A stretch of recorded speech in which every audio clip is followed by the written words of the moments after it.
Hi, it's Steve again. Thanks for joining me. Today we're going to make a Raspberry Grand Marnier sauce, also known as a Raspberry Coulis, C-O-U-L-I-S.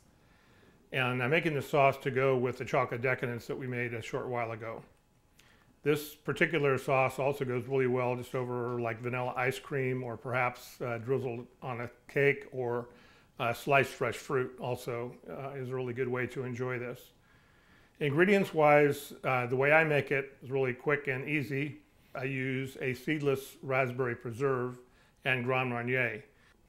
So let's take a few minutes, step to the stove, and I'll show you the process. Okay, so here we are carefully measuring the entire contents of about a 10.5 ounce jar of seedless raspberry preserves. Using seedless just saves the step of having to strain the seeds out, so that your guests don't enjoy seeds between the teeth as they enjoy your dessert. So I'm going to heat this over a medium-high heat, and I'm going to add about 1.5 tablespoons of the Grand Marnier. Most of the proportions that you see call for about 1 tablespoon per cup. And we've got a little bit more than a cup with 10.5 ounces. So I'm going to go ahead and increase the amount, and then just stir this so it doesn't burn. And the reason I add the Grand Marnier early on is so that as it heats, the alcohol cooks off. Now, I understand that all the alcohol doesn't cook off, so if you have an issue with alcohol, you may want to find a different way to make the sauce.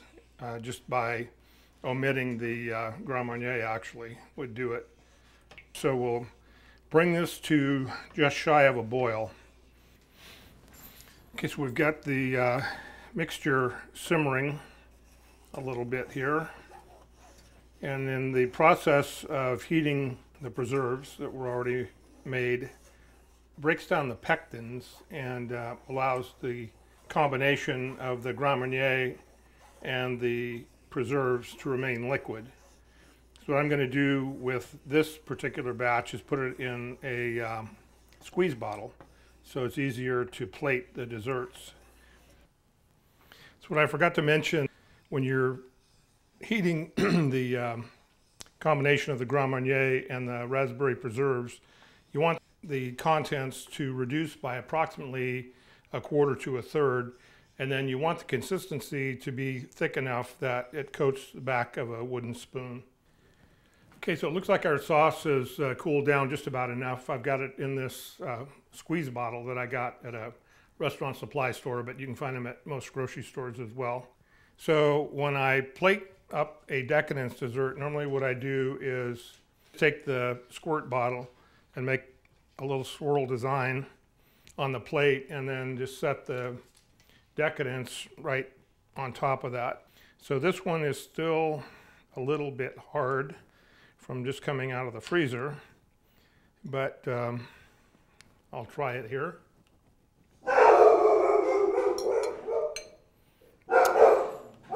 The dogs like it.